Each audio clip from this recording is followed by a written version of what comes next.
Hello. In this video, I'm going to be detailing how I made some drums for this song, which I'm working on currently, which is going to be one of my releases. It's called Orbital.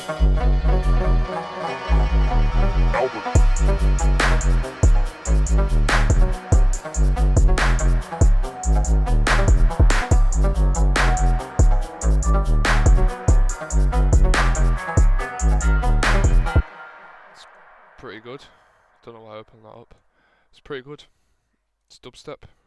Anyway, first drum which I made was this kick.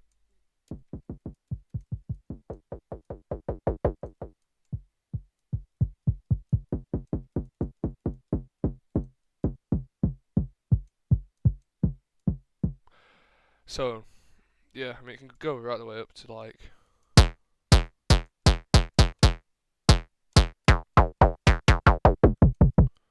so. I started off with just a sine wave. I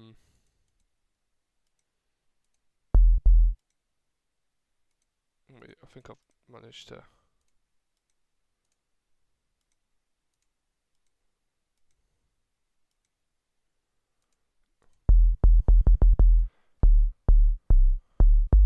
So I started off with the sine wave, and I added an LFO which controls the level, and I did it in this shape because I wanted the kick to have a boom, as you can hear, boom, and then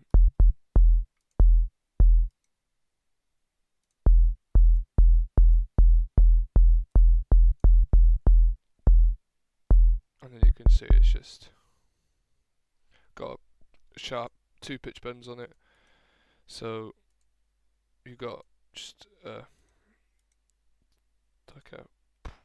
like this, very clicky, and then there's just another one stacked on top. I always do 2 pitch bends on the sine wave, just gives it that attack that you want. Then the next thing is I added a square wave. This is a BSOD square wave, which is just a square wave with some harmonics removed or something. I don't really know.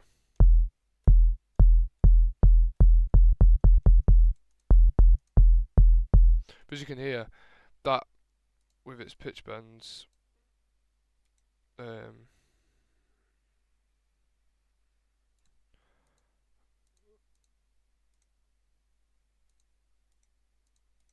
hang on.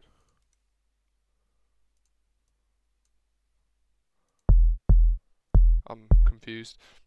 It adds to the sort of body of the transient. And then the final thing, well, the second to last thing to add, is a filter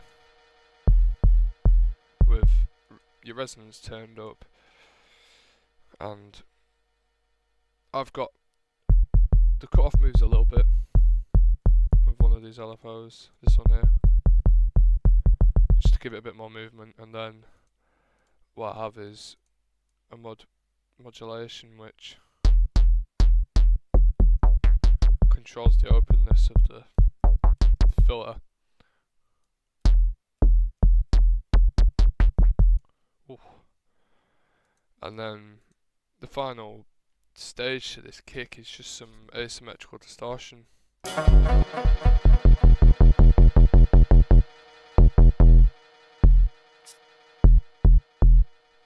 There you go, that's how I made the kick.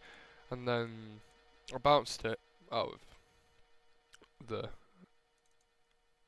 synth,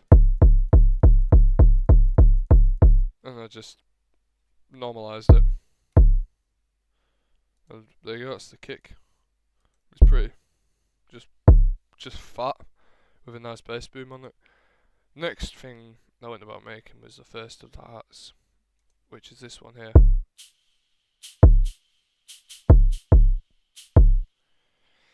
That was again pretty simple to make. So first thing I did was I got as you can hear here, that's a saw wave, and I've altered I've like set it to the correct phase, so I get this tiny little transient. Can't even hear it really, but it's there just enough as to make it just have that a little bit more attack to it. So this is what it sounds like currently. I've got low pass filter all the way back with some resonance. What's that on? About 8k. And then I've got a noise wave, just the default serum noise with like a shark fin. And then this is going into some asymmetrical distortion. I don't know what it is about asymmetrical distortion, but it's just beautiful for making synthesized drums. It's absolutely beautiful, because I mean, it don't really make much of a difference on this sound because there's lots of distortion, but it just gives it that better transient. And then the real magic's in the EQ, which I've cranked up and given a lot of resonance to again. There you go. It's pretty simple, just shaker. And then post-processing, I've got a wave shaper on there and a lot of reverb. So wave shaper is just another asymmetrical distortion plugin. It's absolutely beautiful. Next up are the two like snare sounds. I've made like a clap and a snare. So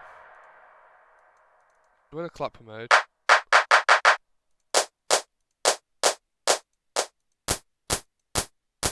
got some noise, and you basically want to make a really like jaggedy LFO. That's the best way I could describe it. You want about like 4 or 5, and it gives it. That's how you make the clap sound, really. It's already there. And then everything else is just about modulation and whatnot and altering the sound. I did a bandpass to it with a drive up, resonance turned up a little, and cut offs at like 1.5. There you go. You could stop right there. Just a bandpass and noise. But then I've added a few more tweaks to it. Some asymmetrical distortion. Just gives it more power, and then chopping off the low end again with a little resonance peak boost thingy there. That just tames the clap. I mean, it's very, after the distortion, it's very, there's a lot of frequencies. That just tames it down a little bit. Pretty simple sound. Like, and I've just added a little macro here, which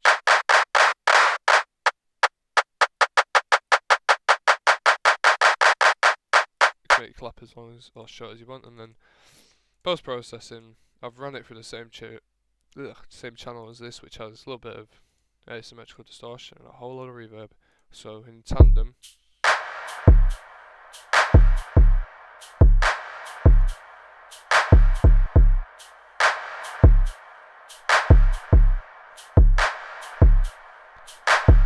cold.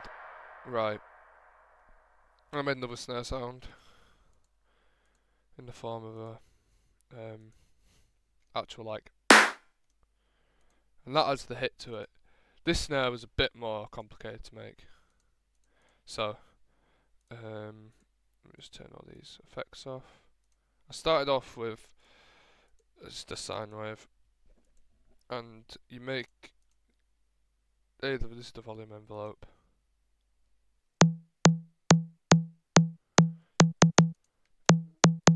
And then you want to add an extra envelope to level, which just makes it go down a bit more. This is the body of the snare, and then this is the transient.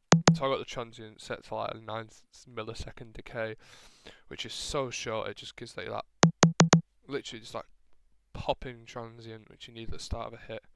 Now Next I've got a noise oscillator, which is literally just doing that. It's the default Serum noise. Just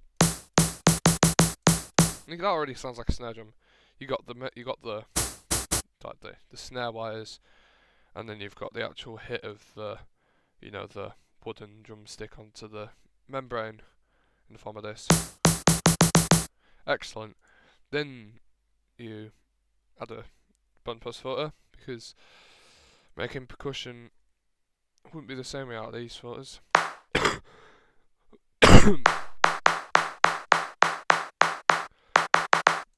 a bit of movement to it.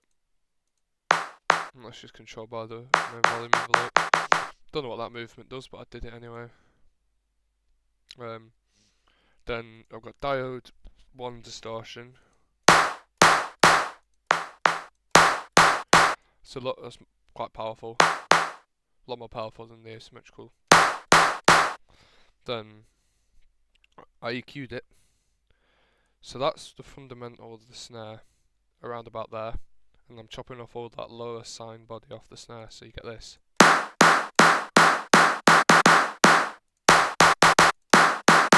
Suddenly, you've just given my snare a fundamental frequency, which is nice. Trying to follow like the way things are in the real world. And then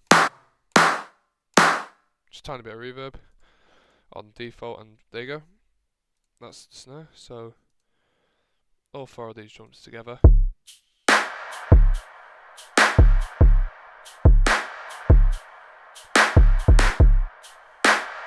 Cool. And then I made another hi-hat, which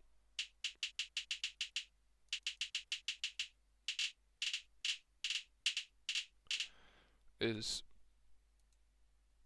again very simple. So I started off with some noise.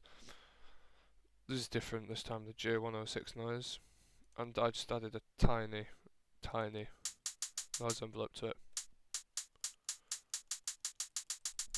And then I mean that envelope just gives it that really like sharp, short hi-hat sound, not the proper but to get that like sound, you need a bandpass filter with the resonance cranked. And we're getting that hit there, about 2761 hertz. And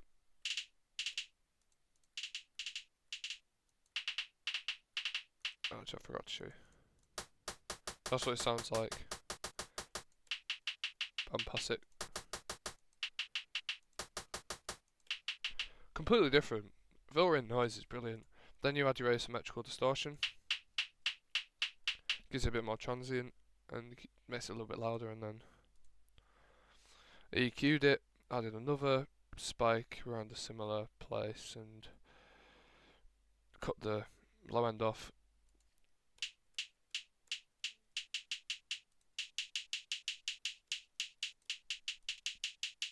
And then you can optionally add a multi-band compressor to it.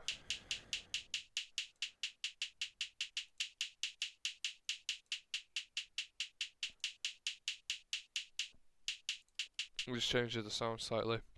I ended up opting to leave it off. And then the final cymbal hi-hat sound I've made for this song is just another shaker sort of. This one's been kind of made like a snare. I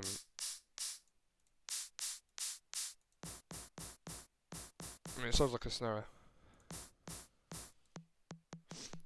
So I've got that same clicky sine transient, then added noise, shark fin envelope, bandpass at the top, then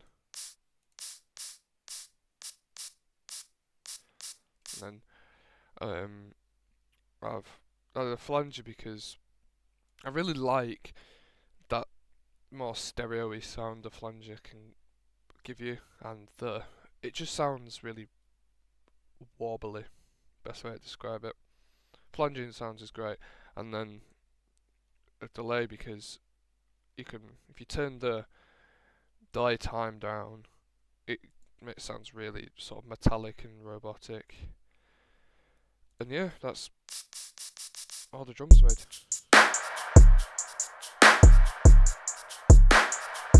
And then I cheated and got an actual real ride cymbal out of some sample pack.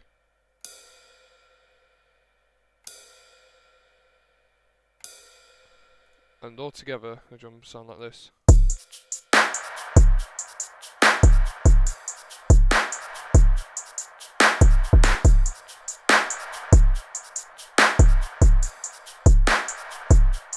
Beautiful.